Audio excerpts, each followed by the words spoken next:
الہ الا اللہ اللہ اکبر وللہ الحمد اللہ اکبر لا الہ الا اللہ اللہ اکبر وللہ الحمد اللہ اکبر لا الہ الا اللہ اللہ اکبر وللہ الحمد الحمد للہ نحمده ونستعینه ونستغفره ونؤمن به ونتوکل علیہ ونعوذ باللہ من شرور انفسنا ومن سیئات اعمالنا من يهده الله فلا مضل له ومن يضلل فلا هادي له ونشهد ان لا اله الا الله وحده لا شريك له ونشهد ان محمدا عبده ورسوله وصلى الله تعالى على خير خلقه محمد وعلى اله وصحبه اما بعد قال الله تعالى في القران المجيد اعوذ بالله من الشيطان الرجيم بسم الله الرحمن الرحيم اني وجهت وجهي للذي فطر السماوات والارض حنيفا وما انا من المشركين ان صلاتي ونسكي ومحياي ومماتي لله لا شريك له وبذلك امرت وانا اول المسلمين وقال تعالى لن ينال الله لحومها ولا دماؤها ولكن يناله التقوى منكم صدق اللہ العظیم. برادران اسلام، محترم بزرگوں، نوجوان ساتھیوں، عزیز بچوں، آج کا دن یہ عید الاضحیٰ کا دن ہے جو ہم تمام لوگوں کے لیے خوشی کا دن ہے.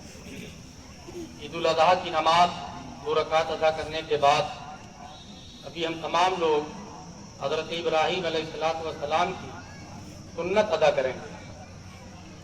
یہ ابراہیم علیہ السلام کون تھے؟ اللہ تعالیٰ کے ذلیل القدر پیغمبر اور بہت ہی گوتم کی شان ذات تھی جس کے بارے میں ہم تمام لوگوں کو معلوم ہے.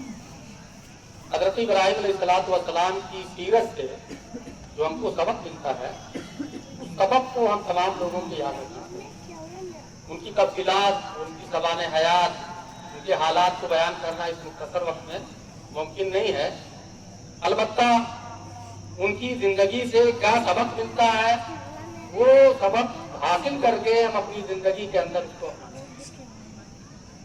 حضرت ابراہیم علیہ السلام کو اللہ تعالیٰ نے خلیل اللہ کا لقب دیا، پوری دنیا کا امام بنانے کا وعدہ کیا. اور آپ کو یہ معلوم ہونا چاہیے کہ اللہ تعالیٰ کا مقرب بندہ جو جتنا قریبی ہوتا ہے، جو جتنا نیک ہوتا ہے، جو جتنا اللہ تعالیٰ کے حکموں کی اطاعت کرنے والا ہوتا ہے، جو اللہ تعالیٰ کے سامنے دن و رات میں 5 وقت سجدہ کرتا ہے، اللہ تعالیٰ اپنے اسی مقرب بندے کو زیادہ آزمائش میں ڈالتا ہے. ہم لوگ یہ سمجھتے ہیں کہ ہم روزہ رکھتے ہیں، نماز پڑھتے ہیں، اس کے باوجود بھی آزمائش آ رہی ہے. ہم تو اللہ کی اطاعت کرتے ہیں، اللہ کی حکم کی پابندی کرتے ہیں، 5 وقت کی نماز پڑھتے ہیں، لیکن یہ معلوم ہونا چاہیے کہ جتنے انبیاء علیہ السلام دنیا میں تشریف لائے تمام لوگوں کو اللہ تعالیٰ نے مکمل طور پہ آزمایا، اور سب سے بڑی آزمائش حضرت ابراہیم علیہ السلام. تو ایک تو یہ ہمیں ذہن میں رکھنا چاہیے کہ ہم اللہ تعالیٰ کے مطیع و فرما بردار بندے اگر ہیں تو اللہ تعالیٰ ہمیں مختلف مراحل میں اور مختلف مواقع میں اور مختلف حالات میں اللہ تعالیٰ ہمیں آزمائے گا، اور اس آزمائش میں ہمیں کھڑا اترنے کی ضرورت ہے. جیسے حضرت ابراہیم علیہ السلام تمام آزمائشوں میں کھڑے ہوئے.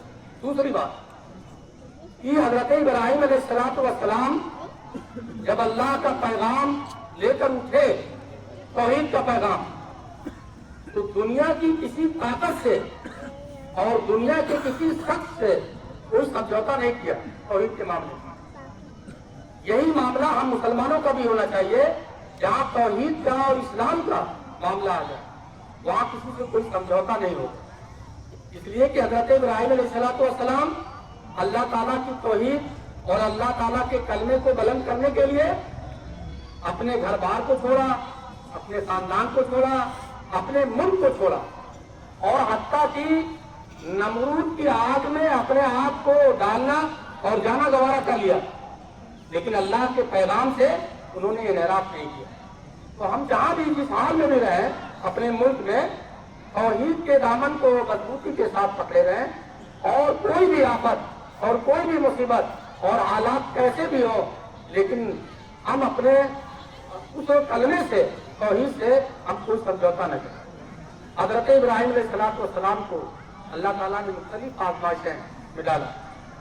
تمام آزمائشوں کو میں نہیں بیان کروں گا, لیکن سب سے آخری آزمائش اور سب سے کڑا امتحان جو حضرت ابراہیم علیہ السلام کا تھا, اسی پر اللہ تعالیٰ نے خلیل اللہ کا لقب دیا اور اسی امتحان کے بعد پوری دنیا کی امامت عطا کی اللہ تبارک تعالیٰ.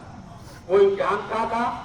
بڑھاپے میں اولاد کا ہونا, اس کا پلنا بڑھنا, 10-12 سال کی عمر کو پہنچنا, پھر اللہ کی طرف سے حکم ہونا اس کو میری راہ میں قربان.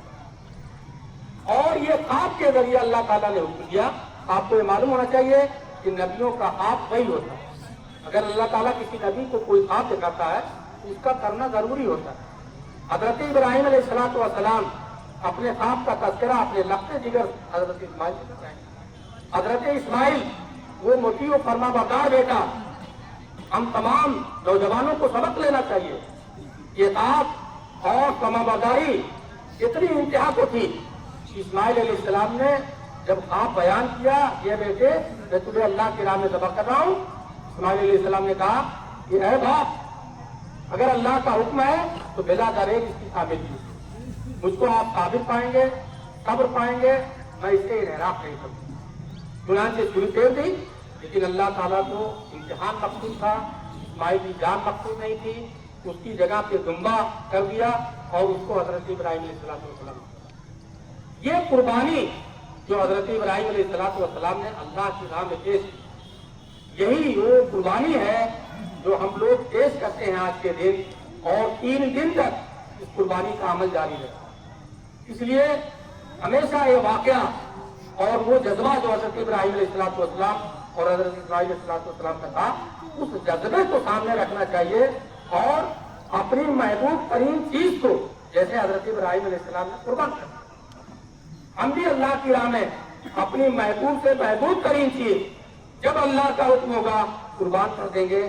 یہاں تو اللہ تعالیٰ نے جانوروں کے قربان کرنے کو, اگر اللہ تعالیٰ ہم سے دولت کا مطالبہ کرے گا, ہم سے وقت کا مطالبہ کرے گا, اور اس سے زیادہ اگر ہم سے اپنی جان کا مطالبہ کرے گا تو ہم بھی اس کو اللہ کی راہ میں قربان کر دیں گے جب وقت آئے گا. یہ عزم اور یہ حوصلہ ہمیں رکھنا چاہیے. ہم قربانی جب کرتے ہیں تو ایک دعا پڑھتے ہیں. وہ 2 دعا میں نے آپ کے سامنے پڑھی ہے. انی وجہت وجہی للذی, اس کا مطلب کیا ہے کہ میں نے اپنا رخ اس ذات الہی کی طرف کیا یکسو ہو کر ہر چیز سے کٹ کر جس نے آسمان و زمین کو پیدا کیا. ولا حنیفا وما انا من المشرکین, اور اے اللہ میں شرک کرنے والوں میں سے نہیں ہوں. پھر آگے آپ یہ پڑھتے ہیں ان صلاتی, میری نماز, ونسکی, میری قربانی, ومحیایا, میرا جینا, ومماتی, میرا مرنا, سب اللہ کی. اور میں مسلمانوں میں سب سے پہلا کیا ہے, اللہ کا مطیع فرما بردار. یہ آپ کہتے ہیں اور جانور کو ذبح کرتے ہیں بسم اللہ اللہ پر. تو یہ جو دعا ہم پڑھتے ہیں, اس دعا کا مفہوم ہمارے ذہن میں رہنا چاہیے کہ صرف یہ نہیں کہ رسمی طور پر ہم جانور ذبح کرتے ہیں, بلکہ اپنی زندگی کے اندر انقلاب پیدا کریں, اپنی زندگی کے اندر تبدیلی لائیں.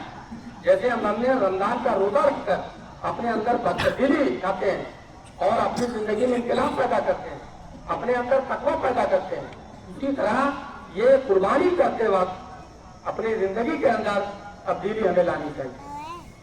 دوسری بات یہ ہے کہ اللہ تبارک تعالیٰ یہ فرماتا ہے لَن يَنَالَ اللَّهُ لُحُومُهَا وَلَا دِمَاؤُهَا وَلَٰكِنْ يَنَالُهُ التَّقْوَىٰ مِنكُمْ. یعنی اللہ تعالیٰ کو نہ اس کا خون پہنچتا ہے نہ اس کا گوشت پہنچتا ہے, بلکہ جس تقوی اور جس جذبے کے ساتھ آپ قربانی کرتے ہیں اللہ تعالیٰ کو وہی مطلوب ہے. اس لیے ہمیں اخلاص نیت کے ساتھ قربانی کرنی ہے. قربانی میں نمود و نمائش سے اپنے آپ کو بچانا چاہیے, کوئی کا مقصد نہیں ہونا چاہیے. تو یہ چیز ہمارے سامنے ہونی چاہیے کہ حضرت ابراہیم علیہ السلام کی سنت ہے اور اللہ کا حکم ہے, اس لیے اس کو ادا کریں.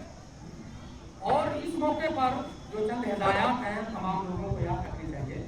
ایک تو یہ قربانی مالک نصاب جو آخری مالک ہے, مالک نصاب کا مطلب جو 52 تولہ چاندی, 7.5 تولہ سونا یا اس کے وزن یا اس کے برابر اس کے پاس بینک بیلنس ہے, اس پر قربانی واجب ہے. اگر گھر میں 4 لوگ ہیں تو 4 پر قربانی ہے. ایک آدمی ہے تو ایک, جو مالک نصاب ہے مرد و عورت سے سب پر قربانی